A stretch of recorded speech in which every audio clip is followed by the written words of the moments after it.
Eco Money on Money FM 89.3. I'm Rachel Kelly, and you're listening to Eco Money on Money FM 89.3. Now, have you been feeling the heat in Singapore lately? We may be experiencing a heat wave at the moment, but just take a look across the region. Over the last 12 months, devastating hurricanes, droughts and floods have ravaged countries across Asia.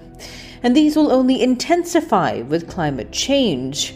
In fact, Masatsuga Nasukawa, president of the Asian Development Bank, shared at a press conference in South Korea this week, where the bank's 56th annual meeting is being held, that since the year 2000, more than 40% of climate-related disasters occurred in Asia and the Pacific. Over 3.5 billion people have been affected, with close to 1 million deaths.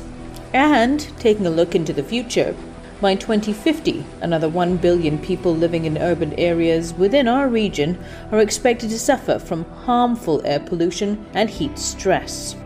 In addition, he says, the developing member countries of the Asian Development Bank have experienced physical losses worth billions of dollars due to climate-related events. In 2020 alone, for example, the region faced a disaster loss of $67 billion. As such, more investment in infrastructure is needed, and the Asian Development Bank has launched the Innovative Finance Facility for Climate in Asia and the Pacific, or IFCAP for short, which aims to help in this area. So how much fundraising and support are we looking at here? Well, according to the bank, IFCAP financing will contribute to ADB's raised ambition for $100 billion from its own resources for climate change for 2019 to 2030. At the moment, IFCAP's initial partners are Denmark, Japan, the Republic of Korea, Sweden, the United Kingdom, and the United States.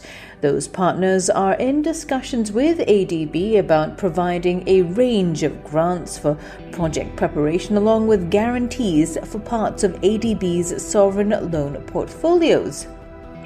I took a look on the ADB's website, and there's a handy interview on ADB Insights. They spoke with Warren Evans, who's the ADB Climate Envoy. He shared that IFCAP is a very new way of mobilizing climate finance for investing in member countries. Let's listen in to what he had to say. It's really a very interesting approach to using guarantees from donor governments and potentially from philanthropies to carve out a part of our existing sovereign portfolio. So loans that are already on our books, it'll carve out part of those sovereign loans, take them off our books, and that frees up capital for us to be able to invest in new climate projects. But how does it work, and what's the risk?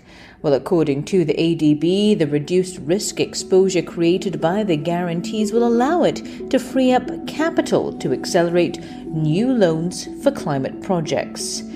The model of $1 in and $5 out, the initial ambition of $3 billion in guarantees could create up to $15 billion in new loans for climate projects across Asia and the Pacific. This is the first time, to our knowledge, that any MDB has used this approach, whereby guarantees allow us to carve out part of our sovereign portfolio.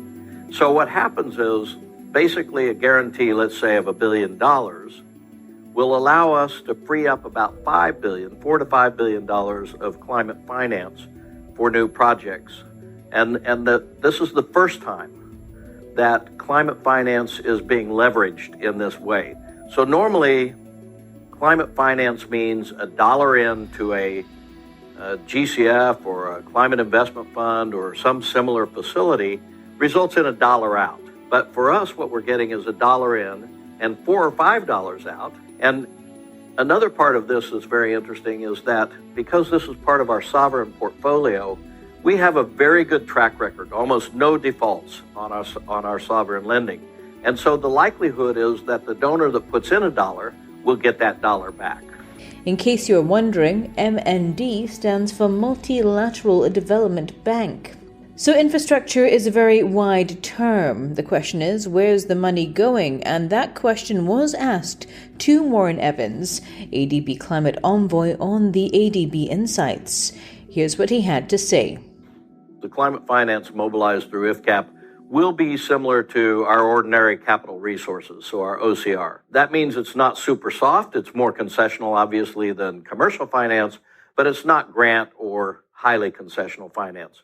So IFCAP will essentially free up, we hope, in the range of $10 to $20 billion over the next 2 to 3 years for a 5-year program for mitigation projects and adaptation projects in all of our DMCs that meet the criteria for OCR. We hope that we will also be able to access concessional finance and grant finance to actually soften some of the investments. So, for example, in the Pacific member countries, in some of the poorer, more vulnerable countries, we need to find a level of concessionality to help offset some of the costs of those investments. But IFCAP basically will be for normal ADB finance projects in accordance with our climate action plan.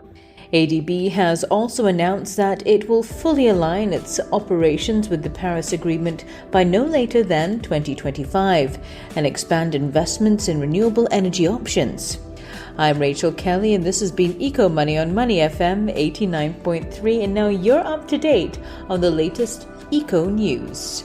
You can catch more of our episodes on the Money FM website if you take a look for Eco Money under specialty segments. You can also find us on Spotify and the audio app.